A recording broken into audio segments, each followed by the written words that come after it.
Chapter 3, Part 12 of the full Wuhan virus report. All right, this is it. It's the final part, final conclusion for me. I'm checking out after this. I hope you've enjoyed it. I hope you learned something too. Question that's left that I get asked a lot is, all right, genius, what would you have done? You seem to have all these answers. What would you have done? And from the way I see it, and I have the benefit of 2020 that I can say this, the hindsight is 2020. There's two options that we had. One of two. And I really don't care which one we would have done. I probably would have preferred number two I'm about to give you, but either way, I'd have been fine. First option, a total lockdown. Total and complete lockdown. Everything is shut down. No mortgages get collected. No utilities are paid. Nobody is open except maybe like doctor's offices and hospitals. That's it. Everybody is completely locked down for 30 days. Bang. Nobody leaves. Nobody goes anywhere. Nothing. Option one. Option two, take the H1N1 approach. You do nothing. Zero. You see that it's targeting old people, which was known very early on. You lock down the elder care facilities and you roll the dice. And I can almost assure you that the results would not be any worse than they are right now by doing that. That would have been my preferred method. But I would have been fine with the other one. The sort of lockdown was the dumbest thing ever.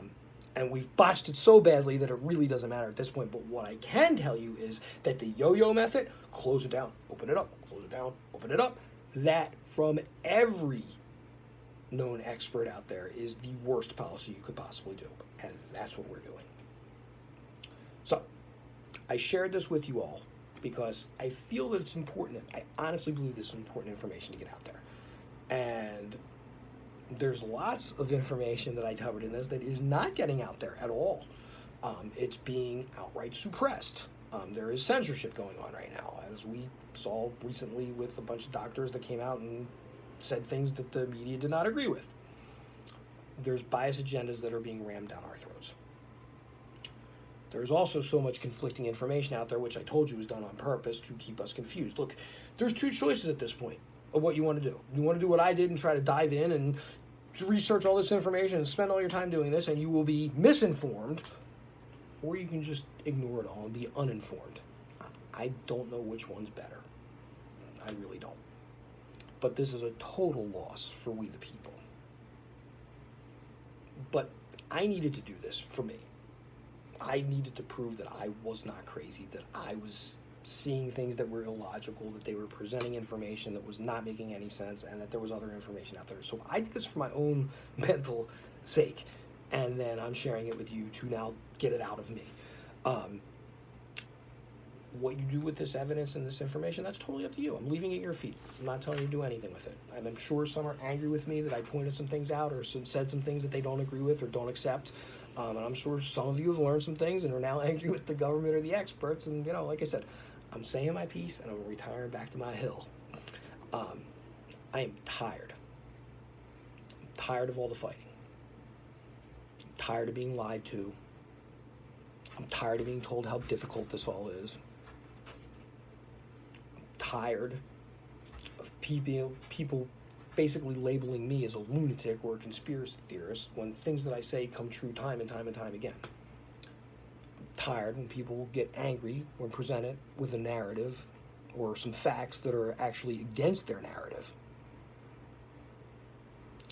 I'm tired of my fellow citizens handing over their rights. I'm tired of being shamed for not trusting the experts when the experts have been so wrong so many times. I am really tired of the media and all of their damn games and the constant spin and the narrative they ram down our throats and the way that they get us to pit one another against each other instead of coming together to focus on a common enemy. As John Coffey once said, I'm just tired, boss. Many of you, I'm sure, think I am a lunatic and a fool, and that's fine. I have no worries about any of that. I'll go, like the old Beatles song says, I'll go retreat up on my hill. I think I'm justified for the way that I feel, and I think I laid out a beautiful case as to why I feel the way that I feel. I believe there are valid questions that needed to be asked. I believe there are plenty of questions that still continue to need to be asked, and you guys should be doing so. Please just stop accepting narratives as fact. But, like I said, I'll retire to my hill. I'll be the fool on the hill.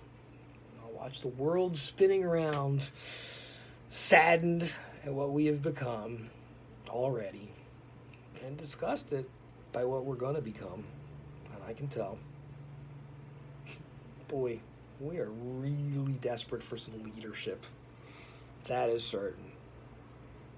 We need a hero at this point, actually, gang. Maybe we should build a bat signal. What do you think?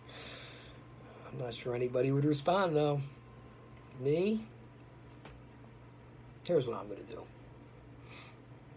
I'm going to put all my faith in the Lord above. And I'm going to love my neighbor as myself. Yeah, I'm going to be, much like Tio. I love me some me. Remember when he said that? I love me some me. So now I'm going to love me some you. If everybody else does this, I think we'll shine. I'm going to use the 2 L's, right? Love and laughter. I talked about in the last part. You can call me LL Mike D. Maybe I'll be the one that'll come and respond to the bat signal, huh? Don't hold your breath. Be safe out there, everybody. Seriously, I hope you enjoyed it. And I love you guys. Be well, my fellow Americans. Keep the faith. Better days are ahead.